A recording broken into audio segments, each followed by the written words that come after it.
Agora você ouve uma palavra de vida com o pastor Érico Rodolfo Bussinger.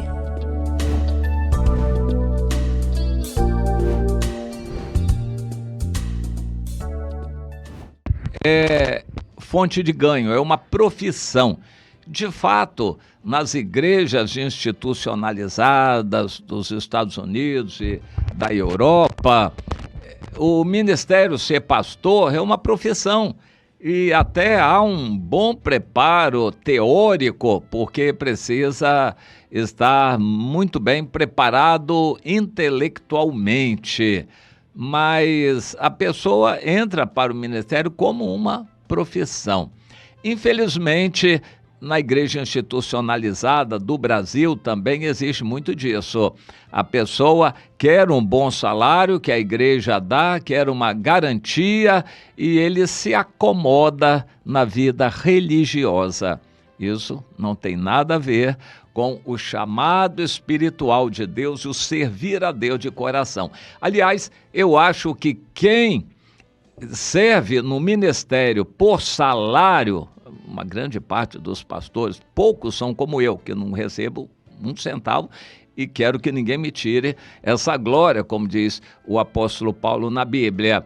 Mas isso não é o modelo, não é o padrão para todos. Eu tive a graça de Deus aos trancos e barrancos, com muita luta, de poder desenvolver o ministério em paralelo com o trabalho secular. Não é muito fácil, mas Deus me deu essa graça e me aposentei e vivo do salário, da aposentadoria. Eu não dependo do ministério. Mas as pessoas que recebem salário correm o risco de se acomodarem no salário e perderem o galardão. Porque Jesus disse, aquele que é pago aqui já está pago, não tem nada mais que receber de Deus. Se alguém trabalhou no ministério apenas pelo seu salário, já recebeu o galardão aqui. Por isso, não tem nada que receber do Senhor, a menos que tenha andado a segunda milha e tenha, por isso, se dedicado além do que era pago, entende? Isso é um risco que correm todos os que trabalham no ministério e recebem e estão dedicados em tempo integral ao ministério. É um risco de considerarem o ministério como um emprego, não deveria ser. Mas em tudo, o chamado de Deus precisa ficar claro. Cada crente recebe um chamado de Deus para alguma função. No corpo, todos os membros têm que ter alguma função. O nariz tem uma função diferente da orelha, que por sua vez tem uma função diferente do dedo ou da mão, que por sua vez tem a função bem diferente do coração, que também tem uma função bem diferente da perna. No corpo, cada membro tem uma função. Assim deveria ser a igreja, todos trabalhando por amor ao Senhor e para receberem o galardão na eternidade. O galardão vai ser uma medida da justiça, de retribuição da parte de Deus para todo o nosso trabalho aqui que fizemos para o Senhor de coração. O Senhor Jesus disse que até um copo de água, algo relativamente simples que alguém der a um servo de Deus no trabalho dele, estará participando do galardão daquele servo, está ajudando. Isso é muito importante, um copo de água. Qualquer coisa que a gente fizer por amor na obra de Deus está sendo registrado no céu e Deus vai querer recompensar, ele vai recompensar. Isso é o conceito de galardão. Mas nós entendemos que precisa haver um chamado bem claro. A pessoa se oferece, como o profeta Isaías, no ano da morte do rei Uzias, Isaías capítulo 6, ele entrou no templo, viu a glória de Deus, se rendeu, tratou os seus pecados. Quando recebeu o perdão, a brasa foi tirada do altar por um querubim e passou na boca dele, purificando seus lábios, e ele ouviu. A partir daí ele pôde ouvir o chamado de Deus: a quem enviarei, quem há de ir por nós? Interessante, na visão estava só o Isaías e Deus, Por que Deus não falou, Isaías, você quer ir? Não foi assim que Deus chamou. Quem quer ir por nós a pregar? O Isaías ofereceu, eis-me aqui, envia-me a mim. Ou seja, não é, eis-me aqui, já estou indo. Não. Eis-me aqui, à disposição. Agora o Senhor me envie para onde o Senhor quiser. São aspectos interessantes. O chamado é vago. Jesus disse, quem quiser ser meu discípulo, recebe o chamado, quem for tocado e quiser servir. Assim é o chamado de Deus. A pessoa tem que se oferecer. Quando ela se oferece, não é ela que vai determinar o que vai fazer, é o Senhor. Você se oferece não para ser um diácono, ou para ser um evangelista, ou para ser um louvador. Você se oferece para servir, nem que seja tomar conta do banheiro, limpar o templo. Você se oferece e Deus vai guiar você, dirigir, dar a ordem, enviar você. É assim. Nós encontramos na Bíblia, em 1 Crônicas, no capítulo 28, a instrução que Davi deu a seu filho Salomão. Davi estava plenamente cônscio do chamado dele. Ele pôde dizer, eu quis oferecer uma casa para Deus. Como rei, eu quis construir esse templo, mas Deus falou comigo que eu não o faria. E eu fiz então somente o preparo. Deus me falou, meu servo, tu não edificarás casa ao meu nome, porque és homem de guerra e derramaste muito sangue. Isso deve ter doído um pouco, mas era uma coisa que já tinha passado, não podia mudar mais.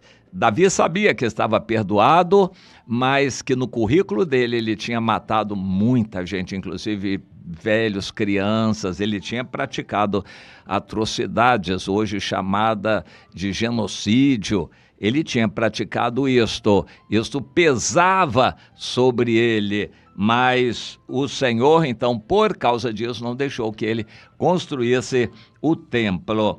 Mas ele não deixou de ser agraciado pelo Senhor, e ele pôde dizer, olha, o Deus de Israel me escolheu dentre toda a casa de meu pai e determinou que eu eternamente fosse rei sobre Israel. E de todos os meus filhos escolheu Salomão.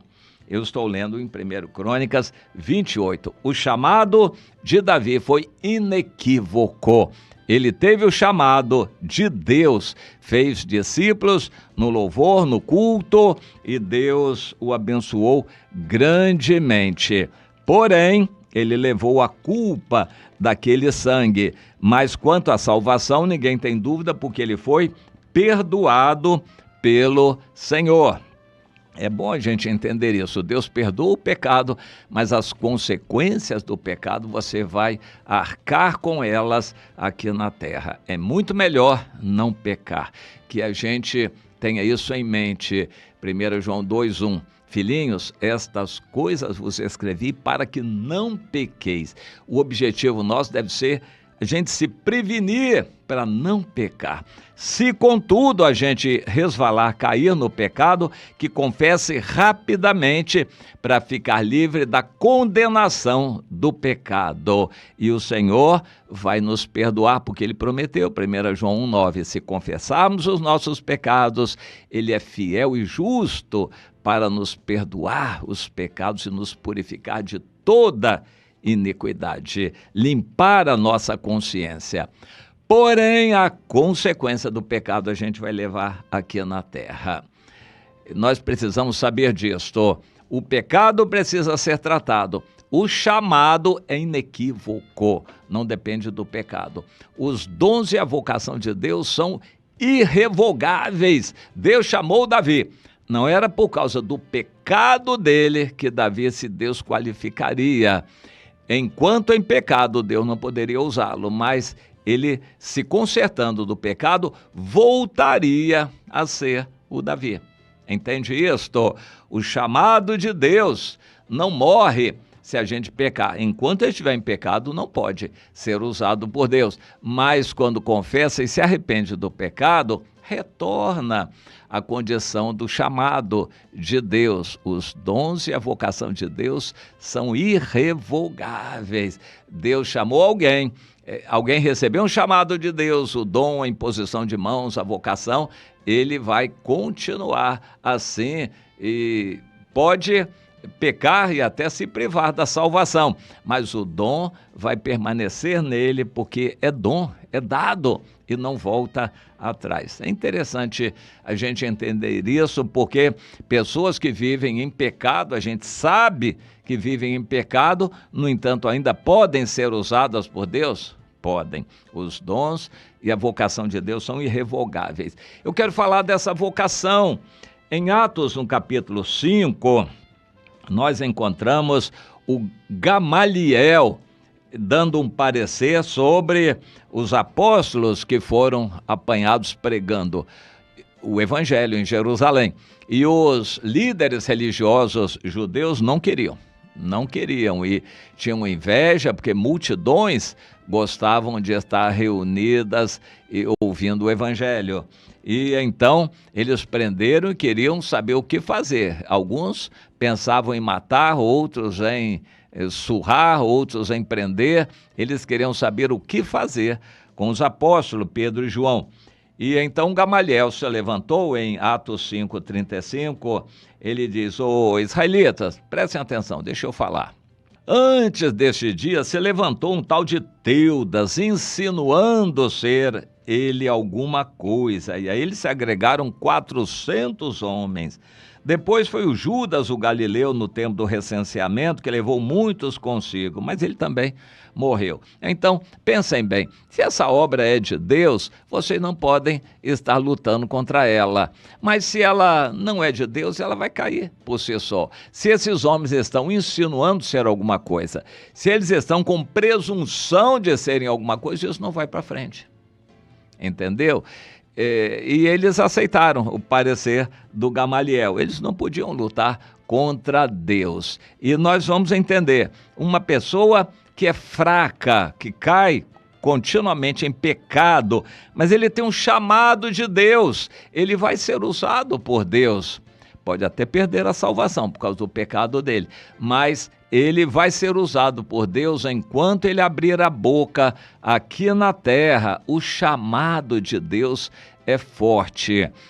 Por outro lado, há pessoas que têm a presunção, insinuam ser alguma coisa e se lançam e querem aparecer e se mostrar sem um chamado de Deus. São mensageiros sem mensagens, são árvores sem fruto. Eles fazem um auê grande, um movimento, barulho, propaganda, campanha, ajuntam muita gente, mas eles não têm vida espiritual, não têm conteúdo, eles têm falação, mas não tem conteúdo. E o resultado é que o Senhor não vai conseguir edificar uma igreja ali. Podem fazer ajuntamentos, mas não vão ver uma igreja edificada. O Espírito de Deus não vai poder confirmar com frutos aquela obra. Isso se destaca totalmente do capítulo 6 de Atos, quando os apóstolos tiveram a direção de Deus de pedirem ao povo que apresentassem, as pessoas apresentassem aqueles que estavam com a vida aprovada, cheios de espírito e fossem aptos para trabalhar no ministério da diaconia, a administração das coisas materiais, a comida, as finanças na igreja. Isso para não ocupar os apóstolos que se dedicariam à oração e ao ministério da palavra. Então eles escolheram os diáconos. Os irmãos foram apresentando, filtrando.